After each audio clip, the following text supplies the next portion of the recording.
اگر آپ نے اپنے ہاتھ پاؤں اور دل کو برائی سے بچا لیا، برائی کی طرف جانے سے بچا لیا، تو آپ نے ان کا شکر ادا کر دیا۔ جیسا کہ حدیث میں آتا ہے کہ ہاتھ بھی زنا کرتے ہیں، آنکھیں بھی زنا کرتی ہیں، اور زبان بھی زنا کرتی ہے، پاؤں بھی زنا کرتے ہیں۔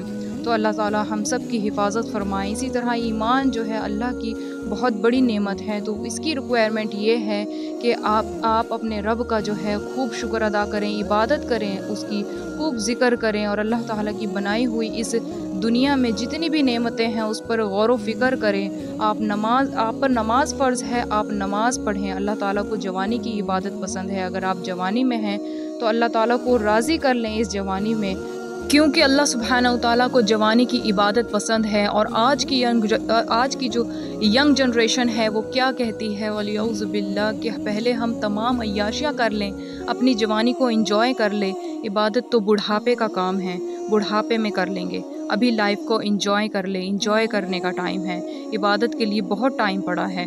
واللہ پھر ایسے لوگوں کو بڑھاپے میں بھی توفیق نہیں ملتی، کیونکہ بڑھاپے میں انسان وہ کچھ ہی کرتا ہے جو اس نے اپنی جوانی میں کیا ہوتا ہے۔ تو جوانی میں اگر عبادت نہیں کی تو بڑھاپے میں بھی انہیں توفیق نہیں ملتی۔ اور حدیث میں آتا ہے کہ قیامت کے دن انسان اپنی جگہ سے ہل نہیں سکے گا جب تک کہ ان 5 سوالوں کے جواب نہ دے دے، جن میں سے نمبر 1 ہے کہ جوانی اللہ تعالیٰ نے آپ کو زندگی دی تھی، آپ نے کہاں خرچ کی؟ زندگی میں ہی جوانی آ جاتی ہے، لیکن اللہ سبحانہ و تعالیٰ جوانی کا سوال آپ سے علیحدہ کریں گے۔ آپ سے جوانی کا کوشچن جو ہے الگ پوچھا جائے گا، زندگی کے بارے میں پوچھا جائے گا، پھر جوانی کے بارے میں پوچھا جائے گا کہ ہم نے تمہیں جوانی دی تھی، تم نے اسے کہاں خرچ کی؟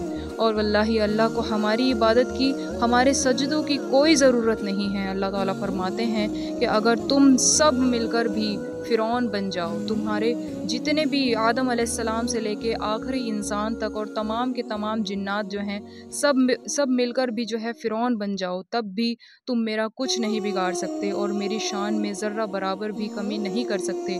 اور اگر تم سارے کے سارے مل کر جو ہے نبی کریم صلی اللہ علیہ وسلم کی طرح خوبصورت اخلاق والے بن جاؤ اور ان کی طرح عبادت گزار بن جاؤ، تب بھی تم میری شان میں کوئی اضافہ نہیں کر سکتے۔ اللہ سبحانہ و تعالیٰ کو ہمارے سجدوں کی کوئی ضرورت نہیں ہے، کیونکہ اس زمین سے لے کر 7ویں آسمان تک 4 انگلیوں کے برابر بھی جگہ خالی نہیں ہے جہاں فرشتے اللہ کی عبادت نہ کر رہے ہوں، اللہ تعالیٰ کو سجدہ نہ کر رہے ہوں۔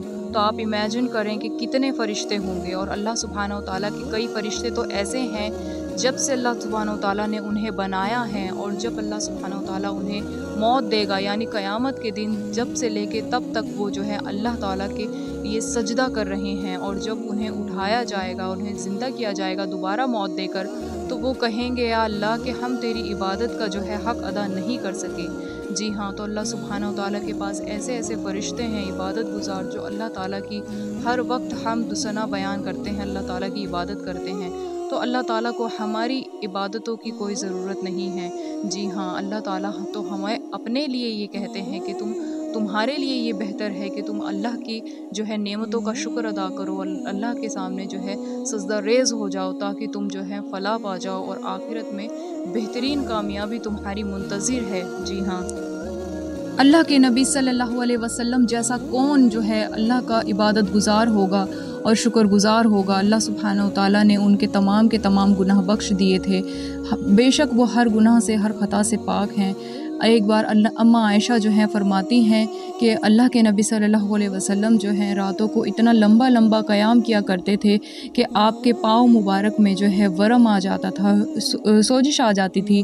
تو اماں عائشہ فرماتی ہیں کہ یا رسول اللہ نے آپ کے تمام گناہ بخش دیے ہیں، اگلے پچھلے تمام گناہ بخش دیے ہیں، اور اللہ نے آپ کے لیے جنتیں سجا دی ہیں، تو آپ کیوں اتنی محنت کرتے ہیں، آپ کیوں اپنے آپ کو اتنا تھکاتے ہیں؟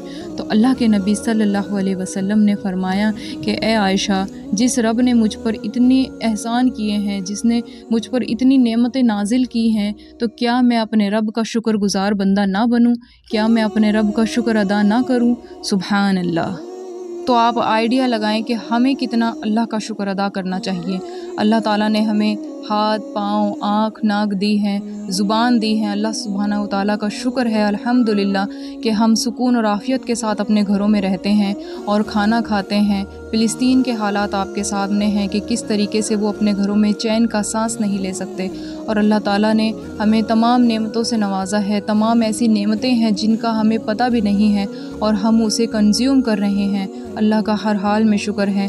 اللہ تعالیٰ کی نعمتوں پر غور و فکر کیا کریں اور اس کی تمام نعمتوں کا شکر ادا کیا کریں، کیونکہ اللہ تعالیٰ فرماتے ہیں کہ شکر کرنے سے جو ہے نعمتوں میں اضافہ ہوتا ہے، نعمتیں بڑھتی ہیں۔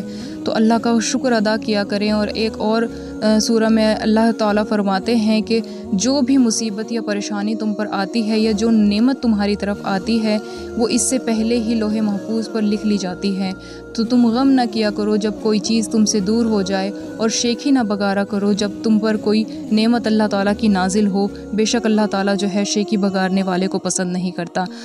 تو آج کے لیے بس اتنا ہی۔ امید کرتی ہوں کہ آج کا ویڈیو آپ کو اچھا لگا ہوگا۔ اگر اچھا لگے تو پلیز عمل بھی کریں اور دوسروں کے ساتھ اسے شیئر بھی کریں اور لائک کرنا نہ بھولیں، اور دوسروں کے ساتھ حسن سلوک کرتے رہیں، کیونکہ اسلام کیا ہے؟ میٹھا بول بولنا اور کھانا کھلانا۔ اللہ حافظ۔